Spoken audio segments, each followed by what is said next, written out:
Hello, नमस्कार दोस्तों। एक बार फिर से स्वागत है हमारे यूट्यूब चैनल स्टडी विद विकास में। आज मैं आपके लिए बहुत ही महत्वपूर्ण चैप्टर लेके आया हूँ जिसका नाम है सिंटैक्स। सिंटैक्स इसमें मैं आपको बताऊँगा कि कौन सी वर्ब कहाँ पर लगती है और कहाँ पे सिंगुलर वर्ब, कहाँ पे प्लूरल वर्ब। एक तरीके से आप ये मान लीजिए कि ये सब्जेक्ट वर्ब एग्रीमेंट है। नाम तो सिंटैक्स है लेकिन एक्चुअल में ये सब्जेक्ट वर्ब एग्रीमेंट है। ठीक है ना, क्योंकि लिखा है, देख लीजिएगा ध्यान से, सिंटैक्स का अर्थ सब्जेक्ट वर्ब एग्रीमेंट का अध्ययन करना ही होता है। ठीक है ना, क्या है ये समझिएगा, एक एक नियम ध्यान से समझिएगा।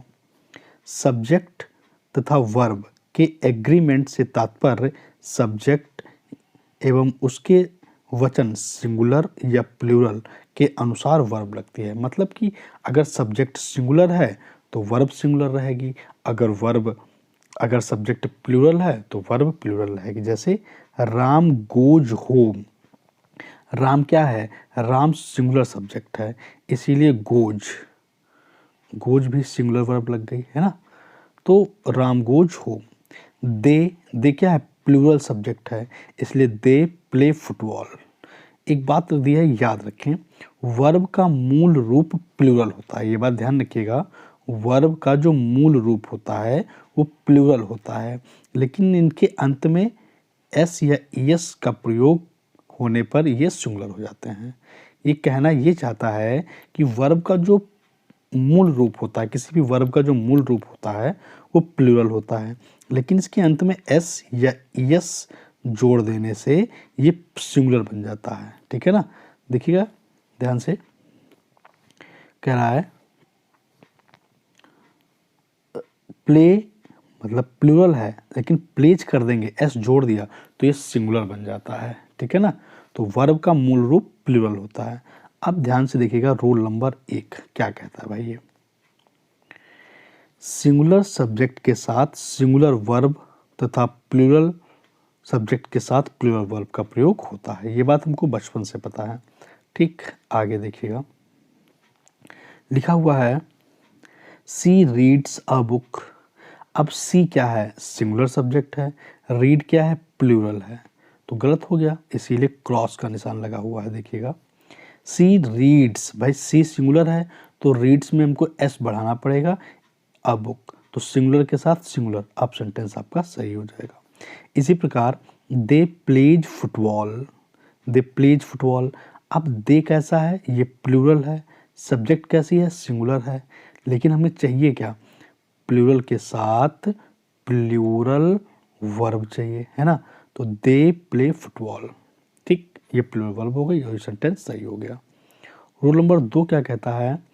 यदि दो नाउन या प्रोनाउंस एंड से जुड़े हों तो उनके साथ भी प्लूरल वर्ब रहती है। ठीक है ना, ठीक है ना, अगर दो नाउन या दो प्रोनाउन एंड से जुड़े हों तो वर्ब हमेशा प्लूरल ही रहेगी। जैसे राम एंड श्याम, और राम एंड श्याम कितने लोग हैं? राम 1 श्याम 2। जब 2 लोग हैं तो वर्ब कैसी आनी चाहिए? प्लूरल आनी चाहिए, इसीलिए आर लगा दिया तो सही हो गया। ठीक है, इज लगा था तो गलत था, आर लगा दिया सही हो गया। ऐसे ही you and I am solving this the problem, तो यू तुम और मैं, अब 2 लोग हैं तो एम नहीं चाहिए, 2 लोगों के लिए हमको आर चाहिए, इसीलिए वर्ब प्लूरल हो गई और सेंटेंस आपका सही हो गया। ठीक है ना, आगे देखिएगा, रूल नंबर 3 क्या कहता है, ध्यान से देखिएगा। हाँ जी, रूल नंबर 3 देखिएगा, याद रखें, क्या कहना है भाई, याद रखें, लेकिन एंड से जुड़ने के बावजूद एक ही व्यक्ति या वस्तु का बोध कराते हैं तो उनके साथ सिंगुलर वर्ब का प्रयोग होता है। ये कहना क्या चाहता है? ये कहना चाहता है कि कोई 2 चीज़ें एंड से जुड़ी होने के बावजूद भी अगर एक ही व्यक्ति, एक ही वस्तु का बोध हो रहा हो कि चीज़ तो एक ही है, तो हम वहाँ पर सिंगुलर वर्ब का यूज करते हैं। जैसे ब्रेड एंड बटर, ब्रेड और बटर को जो है एक फूड माना गया है कि ब्रेड और बटर, अगर एक फूड माना गया है तो इसीलिए वर्ब सिंगुलर रहेगी और सेंटेंस आपका सही हो जाएगा। जैसे slow and steady wins the race, तो स्लो और स्टडी को एक माना गया है, इसीलिए वर्ब सिंगुलर आई है, सेंटेंस सही हो जाएगा। कुछ ऐसे नाउन का युग्म होता है जैसे rice and curry, horse and carriage, hammer and sickle, crown and glory. इन सबको एक ही माना गया है, इसीलिए इनके साथ सिंगुलर वर्ब का यूज होगा। ठीक है ना। रूल नंबर 3 क्या कहता है, देखिएगा ध्यान से। 3 नंबर, ईच या एवरी का प्रयोग किसी भी तरह से किया जाए, इनके साथ सिंगुलर वर्ब ही आएगी। इसे कहने का मतलब है, कभी आपको ईच दिख जाए, कभी आपको एवरी दिख जाए, आप वर्ब हमेशा सिंगुलर ही रखेंगे। कुछ भी हो जाए, आपको ईच या एवरी दिखेगा तो वर्ब आप सिंगुलर ही रखेंगे। ठीक है ना। जैसे each student and each teacher. अब आप कहोगे ईच स्टूडेंट ईच टीचर दो लोग होगा, नहीं, ईच के साथ हमेशा वर्ब सिंगुलर चाहिए। आर गलत हो गया, आगे वाले में इज लगा दिया गया और सेंटेंस आपका सही हो गया है। आगे देखिएगा, each and every women have come. Each लगा हुआ है तो सिंगुलर चाहिए हमको, हैज। देखिए अगले सेंटेंस में हैज आ गया और सेंटेंस आपका सही हो गया है। ऐसे ही आगे दिया हुआ है each of 6, each of the 6 boy. अब ईच दे दिया है आपको तो हमें वर्ब सिंगुलर चाहिए, आर नहीं, हमको इज चाहिए। इज लगा देंगे और सेंटेंस सही हो जाएगा। ठीक है ना। ऐसे ही every one of the 10 girls are beautiful. देखने में कोई खराबी नहीं है, सही लग रहा है, लेकिन एवरी वन दिया हुआ है, इसलिए हमको सिंगुलर चाहिए और हमें इज लगा देंगे और सेंटेंस आपका सही हो जाएगा। ठीक है ना। रूल नंबर 4 बहुत ही ज़्यादा इंपॉर्टेंट है, देखिएगा ध्यान से क्या कहना चाहता है। रूल नंबर 4 कहता है one of, either of, neither of, the number of. क्या क्या, one of, either of, neither of, the number of. फिर से याद करिएगा, one of, either of, neither of और द नंबर ऑफ के बाद प्लूरल नाउन और सिंगुलर वर्ब का प्रयोग होता है। अगर ये बात आपको नहीं समझ में आई तो आप इस बॉक्स में देख सकते हैं, इसमें देखिएगा, कभी आपको वन ऑफ दिख जाए, आइदर ऑफ दिख जाए, नाइदर ऑफ दिख जाए या द नंबर ऑफ दिख जाए। क्या दिख जाए, द नंबर ऑफ। तो नाउन कैसा रहेगा, प्लूरल, लेकिन वर्ब सिंगुलर रहेगी, वर्ब सिंगुलर रहेगी। जैसे one of the boys are very intelligent. अब देखिएगा, आपको जब उसने वन ऑफ द बॉयज कह दिया है, बॉयज कैसा है, ये आपका हो गया नाउन और नाउन में एस लगा हुआ, तो ये हो गया प्लूरल नाउन। ठीक। अब साथ में क्या आएगा, जो सब्जेक्ट सिंगुलर वर्ब, वर्ब कैसी रहेगी, सिंगुलर। आगे क्या दिया हुआ, आर, आर नहीं हो पाएगा, हमें सिंगुलर वर्ब चाहिए, इज करना पड़ेगा और सेंटेंस सही हो जाएगा। ठीक है ना। तो आगे देखिएगा, अगले पन्ने पर दिया हुआ होगा, हाँ जी, ये रहा, one of the boys is लग गया, सेंटेंस सही हो गया।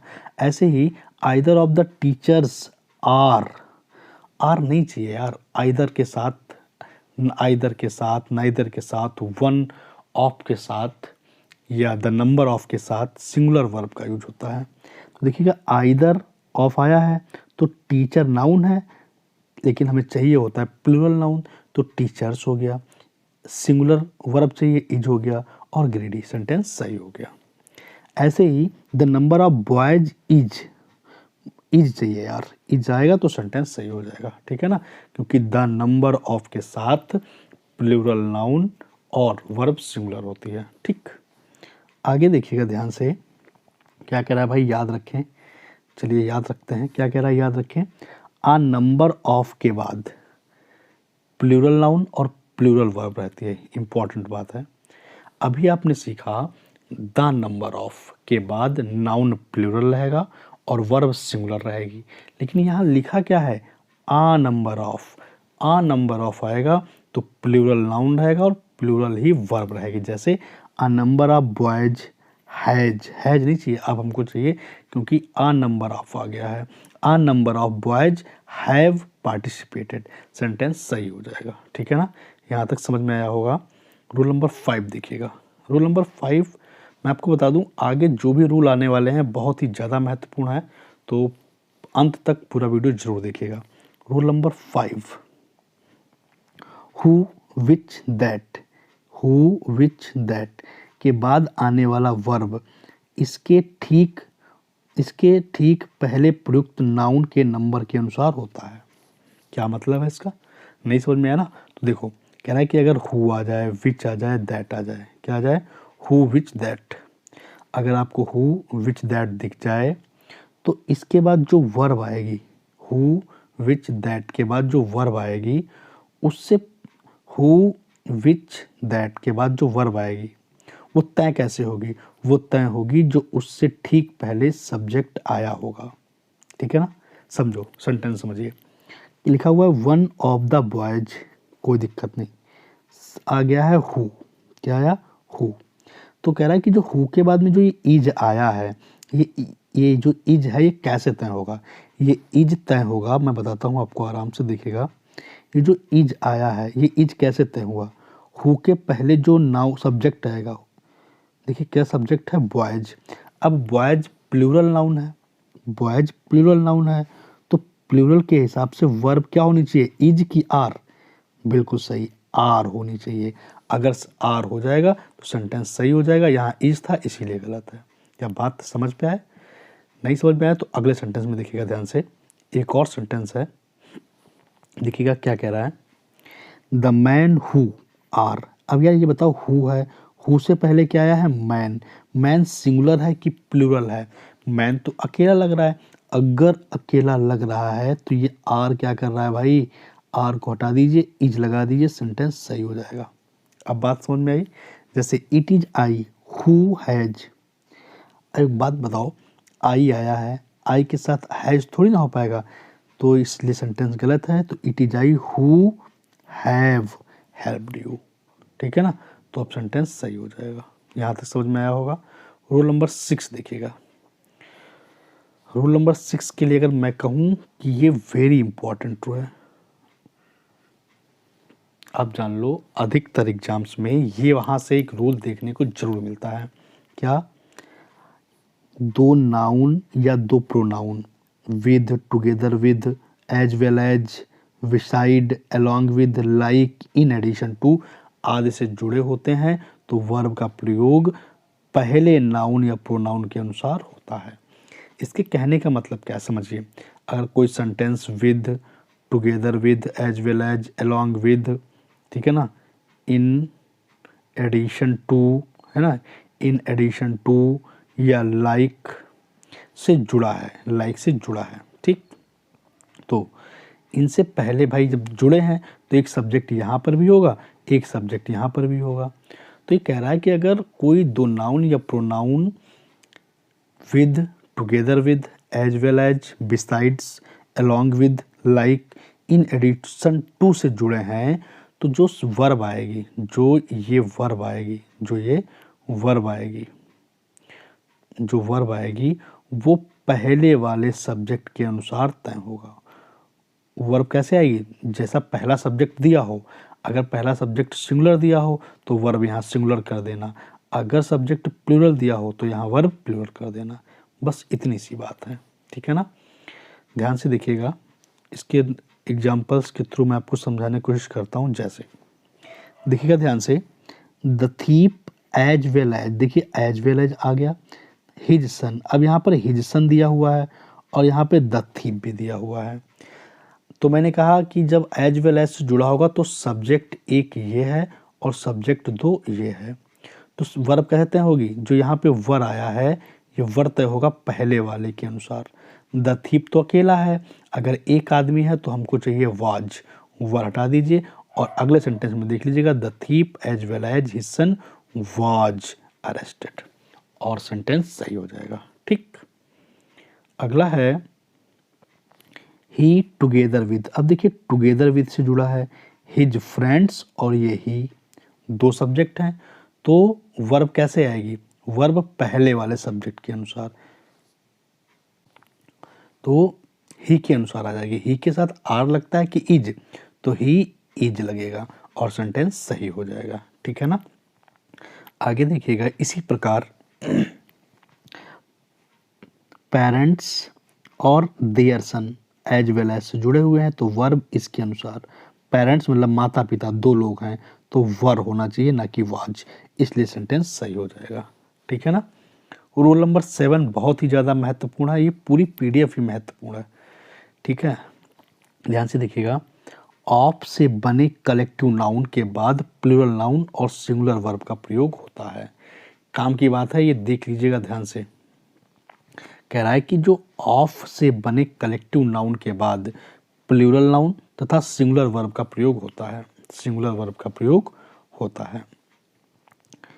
तो क्या कह रहा है इसे कि a bunch of, a series of, a set of, a group of. जैसे ऑफ से कोई कलेक्टिव नाउन बना हो, बंच, सीरीज, सेट, ग्रुप, ये सब क्या है? कलेक्टिव नाउन है या कलेक्शन नाउन है, और इनके साथ में ऑफ आ गया है, तो इसके बाद नाउन आपका प्लूरल रहेगा और वर्ब आपकी सिंगुलर रहेगी, वर्ब आपकी सिंगुलर रहेगी। ठीक, जैसे अ सेट ऑफ क्वेश्चंस। अब देखिए अ सेट ऑफ आ गया, तो ये जो क्वेश्चंस आया है नाउन कैसा आया है? देखिए ये नाउन आया है प्लूरल नाउन, क्वेश्चंस लिखा हुआ है, और फिर वर्ब कहीं चाहिए होती है सिंगुलर, यहाँ तो प्लूरल दी हुई है, हमें चाहिए कैसी? सिंगुलर। तो a set of questions have नहीं, हैज बीन गिवन, अब सेंटेंस सही हो जाएगा।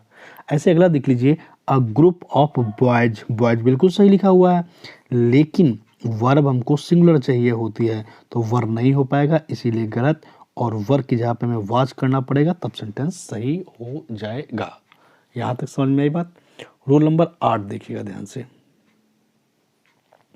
प्रीपोजिशन, इंपॉर्टेंट बात है, प्रीपोजिशन के पहले जो नाउन आता है वही सब्जेक्ट माना जाता है। बढ़िया बात लिखी है, क्या बढ़िया बात है भाई। प्रीपोजिशन के पहले जो नाउन आता है वही सब्जेक्ट माना जाता है तथा उसी के अनुसार वर्ब का प्रयोग होता है। मतलब प्रीपोजिशन के पहले जो नाउन दिया होगा उसी के हिसाब से आप वर्ब तय कर देंगे। जैसे प्रीपोजिशन आ गया, उससे पहले एक नाउन आया, एक और नाउन आया, देन जो ये वर्ब है तो ये इसके हिसाब से, यानी जो पहला वाला नाउन है इसके हिसाब से वर्ब तय हो जाएगी। ठीक है ना। जैसे एग्जांपल देख लीजिएगा, द बुक्स ऑफ राम। अब प्रीपोजिशन क्या है? ऑफ, एक सब्जेक्ट ये है, एक सब्जेक्ट राम है, दो होगा। अब ये जो हैज आया है, हैज तय होगा पहले वाले सब्जेक्ट के अनुसार, जो द बुक्स लिखा हुआ है। अब बुक्स सिंगुलर है कि प्लूरल है? बुक्स आपका प्लूरल है, तो हमें हैज की नीड नहीं है। अगर प्लूरल है तो हमको वर्ब जो है प्लूरल ही चाहिए होगी। The books of Ram have lost. क्या बात समझ में आई? The books of Ram have lost, तो प्लूरल वर्ब लग गई है। यहाँ तक समझ में आया? याद रखें, क्या याद रखें भाई, देख लो। कह रहा है यदि वाक्य में एक से अधिक प्रीपोजिशन हो तो पहले प्रीपोजिशन के पहले प्रयुक्त नाउन या प्रोनाउन के अनुसार वर्ब तय होगी। वही बात लिख रहा है कि अगर ढेर सारी प्रीपोजिशन एक सेंटेंस में आ जाए तो जो पहली प्रीपोजिशन आई है उससे पहले जो नाउन है उसके अनुसार वर्ब तय की जाएगी। यानी देखिए, एक प्रीपोजिशन, फिर नाउन, फिर प्रीपोजिशन, नाउन, तो जो ये वर्ब है ये पहले वाले नाउन के हिसाब से तय की जाएगी। जो पहले नाउन होगा उसके हिसाब से वर्ब तय कर दी जाएगी। अगर ये सिंगुलर होगा तो वर्ब सिंगुलर, अगर ये प्लूरल होगा तो वर्ब प्लूरल। ठीक है ना। यहाँ तक समझ में आया? ठीक है। एक विशेष बात देखिएगा, जैसा कि लिखा भी है, say hi on my WhatsApp number 7499974169 and join my English grammar class on Google Meet. देखिएगा, एक अपना पेड बैच चलता है, 2 बजे से 3 बजे तक गूगल मीट पर क्लास होती है। अगर आप हमारी क्लास से जुड़ना चाहते हैं तो इस नंबर पर आप मुझे हाय या यस लिख कर भेज दीजिएगा, यस लिख कर भेज दीजिएगा, ताकि आप हमारे बैच से जुड़ सकें। और आपको एक एक पार्ट ऑफ स्पीच पढ़ाया जाता है, समझाया जाता है, और उसके ढेर सारे क्वेश्चन सॉल्व कराए जाते हैं। तो आप हमारी क्लास से जुड़ भी सकते हैं। पेड बैच है, बहुत कम फीस है, तो आप हमारे इस नंबर से फीस और क्लास के बारे में भी जानकारी ले सकते हैं। चलिए ठीक है, शुरू करते हैं आगे। लिखा हुआ है, देखिएगा example, the habit of most of people in different countries are to be criticise others. अब देखिए, कह रहा है देखो यार, एक प्रीपोजिशन, दो प्रीपोजिशन, तीन प्रीपोजिशन, और लेकिन पहली प्रीपोजिशन काम की है। पहली प्रीपोजिशन के पहले लिखा है द हैबिट। तो द हैबिट कैसी है, सिंगुलर लग रहा है हमको, द हैबिट सिंगुलर। तो जो जो वर्ब आएगी वो हैबिट के अनुसार ही तय होगी, बाकी प्रीपोजिशन से मुझे मतलब नहीं है। द हैबिट, और यहाँ क्या लिखा हुआ है, आर, इसीलिए सेंटेंस हो गया गलत। और हमें चाहिए क्या, द हैबिट सिंगुलर है, तो हमको वर्ब चाहिए, ये देखो इज को मैं साफ कर देता हूँ, दिखेगा, अब दिखेगा आपको, द हैबिट। अब हमें वर्ब चाहिए सिंगुलर, इज आ गया, इसलिए सेंटेंस आपका सही हो गया। ठीक है ना। यहाँ वर्ब का प्रयोग प्रीपोजिशन के पहले नाउन के अनुसार, हैबिट के अनुसार होगा। हाँ ठीक है ना, जो पहली प्रीपोजिशन के पहले नाउन होगा वही सब्जेक्ट माना जाता है और उसी से वर्ब तय की जाती है। रूल नंबर 9 देखिएगा, बहुत काम का है। रूल नंबर 9 क्या कह रहा है भाई, ये कह रहा है द एडजेक्टिव के साथ प्लूरल वर्ब का प्रयोग होता है। ऐसे कोई एडजेक्टिव हो, अरे भाई क्या हो गया, कोई एडजेक्टिव हो और उससे पहले द आ जाए तो वर्ब प्लूरल हो जाती है। एडजेक्टिव से पहले अगर द लग जाए तो वर्ब प्लूरल हो जाती है। एडजेक्टिव से पहले द लग जाए तो वर्ब प्लूरल हो जाती है। जैसे पुअर एडजेक्टिव है, उससे पहले द लग गया तो वर्ब कैसी चाहिए हमको, प्लूरल। यहाँ तो इज लिखा हुआ है इसीलिए तो गलत हो गया, हमें चाहिए द पुअर आर। अब सेंटेंस आपका सही हो जाएगा। ठीक है ना। ये पीडीएफ आपको हर एग्जाम में 1 से 2 नंबर देके ही जाएगी, तो अंत तक देखिएगा। बस थोड़ा सा बचा है। रूल नंबर 10 देखिएगा। रूल नंबर 10 बहुत काम का है। मैनी प्लस ए एन तथा मोर देन वन के बाद सिंगुलर काउंटेबल नाउन या सिंगुलर वर्ब का प्रयोग होता है। ये क्या कहना चाहता है, ये कह रहा है भाई कि मैनी के साथ ए आ जाए, मैनी ए, या मैनी एन आ जाए, या फिर मोर देन वन आ जाए। ठीक, मैनी आ जाए या मैनी एन आ जाए या मोर देन वन आ जाए, तो इसके बाद जो सिंगुलर काउंटेबल नाउन का यूज होगा, कैसा, सिंगुलर काउंटेबल नाउन। और वर्ब कैसी रहेगी, वर्ब भी आपकी सिंगुलर ही रहेगी, वर्ब भी आपकी सिंगुलर रहेगी। जैसे मैनी ए आ गया, तो मैनी ए के बाद में हमको चाहिए क्या, singular countable noun. Many a boys गलत हो गया, हमें चाहिए क्या, मैनी ए बॉय। ठीक, और वर्ब कैसी चाहिए, सिंगुलर। यहाँ तो हैव दिया है, हमको चाहिए हैज, और सेंटेंस सही। ठीक, ऐसे अगला देख लीजिएगा, मोर देन वन आ गया। मोर देन वन के बाद में हमको चाहिए सिंगुलर काउंटेबल नाउन। यहाँ लिखा है बॉयज, बॉयज नहीं चाहिए, बॉय चाहिए। वर्ब चाहिए सिंगुलर, हैज चाहिए ना कि हैव, और ये सेंटेंस भी सही हो गया। ठीक है ना। रूल नंबर 11 देखिएगा। 11 पे क्या लिखा है, सेवरल, बोथ, इंपॉर्टेंट खूब देखने को मिलता है।